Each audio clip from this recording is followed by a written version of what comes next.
Halo pemirsa Anton Win Channel ID, kembali lagi di Anton Win Channel ID. Tema kali ini membahas tentang bahasa Indonesia, di mana bahasa Indonesia sudah ditetapkan oleh UNESCO menjadi bahasa resmi di Konferensi Umum di UNESCO. Di sisi lain, pihak Malaysia juga ingin menjadikan bahasa Melayu Malaysia menjadi bahasa resmi UNESCO. Namun, itu semuanya sangat sulit karena bahasa Melayu Malaysia mendompleng kehebatan bahasa Indonesia yang dipertuturan kurang lebih 275 juta. Di video kali ini ada akun YouTuber dari Malaysia yang menceritakan tentang perbedaan kaum Cina yang ada di Indonesia dan kaum Cina yang ada di Malaysia. Saksikan video yang satu ini dan jangan lupa subscribe. Jika Anda belum tahu, di antara semua negara di seluruh dunia, negara Malaysia, Thailand dan Indonesia mempunyai komuniti orang Cina paling ramai yang bukan di negara Cina. Indonesia mendahului dari segi jumlah diakori Thailand di tempat kedua dan Malaysia berada di tangga ketiga.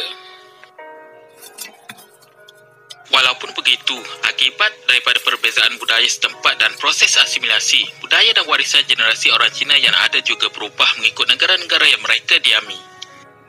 Apakah perbezaan yang paling ketara antara orang Cina yang menetap di Indonesia berbanding sebahagian daripada masyarakat di Malaysia?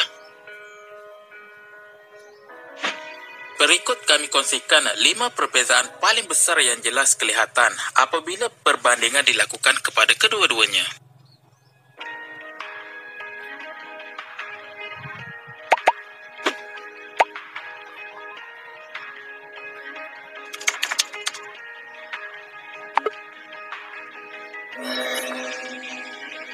Satu perbezaan yang ketara sekiranya anda bertemu dengan individu berketurunan Cina yang datang dari Indonesia adalah bagaimana petahnya mereka bertutur dalam bahasa rasmi Indonesia.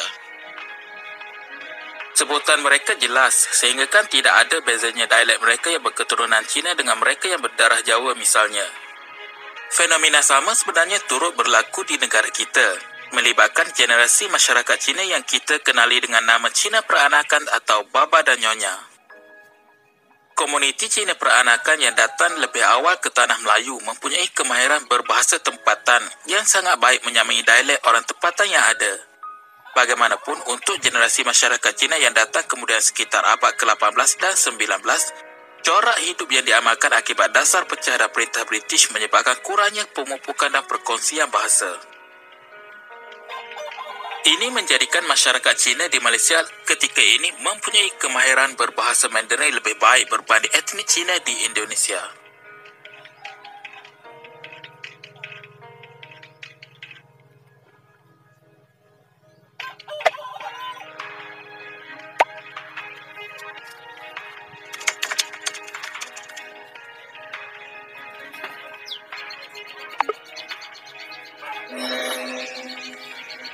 Berbeza dengan kita yang mengiktiraf sistem pendidikan vernacular, membolehkan kewujudan aliran pendidikan berdasarkan bangsa. Kerajaan Indonesia tidak mengiktiraf sistem serupa. Sistem pendidikan nasional menjadi satu-satunya sistem yang diterima. Penggunaan bahasa Indonesia sebagai bahasa rasmi juga diutamakan dalam aliran pendidikan mereka. Walaupun demikian, keperluan untuk menyediakan pendidikan yang mesra dengan tradisi Cina tetap ada dengan penubuhan sekolah-sekolah kelolaan pihak swasta yang berorientasikan bangsa Cina, digerakkan oleh persatuan-persatuan komuniti Cina. Dasar kerajaan Indonesia tidak membenarkan mana-mana sekolah di Indonesia meminggirkan bahasa kebangsaan mereka. Jadi semua sekolah, baik sekolah kerajaan maupun swasta, perlu dijalankan dalam medium bahasa Indonesia secara penuh. Pembelajaran bahasa lain seperti Mandarin tetap dibenarkan asalkan bukan sebagai perantara utama medium pembelajaran.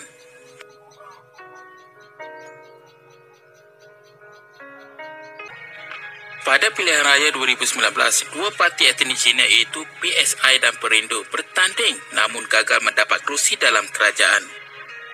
Berbeza dengan mereka, kita sejak sebelum merdeka lagi sangat terbuka dalam menerima kerjasama dengan pemimpin masyarakat Cina sebagai pemimpin masyarakat berbilang kaum.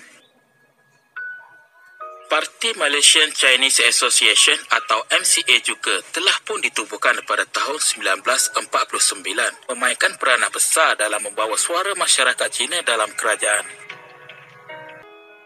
Setiap tahun, masyarakat Cina Indonesia pasti akan merayakan Tahun Baru Cina yang lebih dikenali dengan nama Tahun Baru Imlek, disambut dengan meriah di sana sama seperti kita di Malaysia.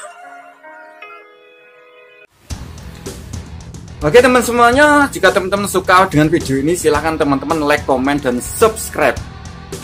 Oke teman-teman, setelah kita saksikan bersama-sama salah satu akun YouTube yang ada di Malaysia membandingkan antara kaum China yang ada di Malaysia ataupun yang ada di Indonesia, di mana populasi terbesar kaum China di Asia Tenggara adalah nomor 1 Indonesia, disusul nomor 2 Thailand, dan nomor 3 baru Malaysia. Perbedaannya jelas ya teman-teman.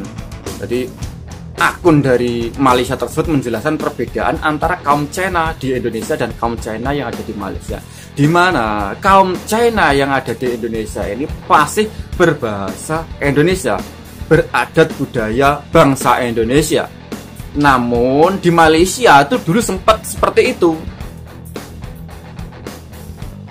Namun sejak kedatangan kaum China di tahun 18 ya, abad 18 ataupun abad 19 dengan aturan British atau Inggris, sampai sekarang orang China ini tidak masih berbahasa Melayu.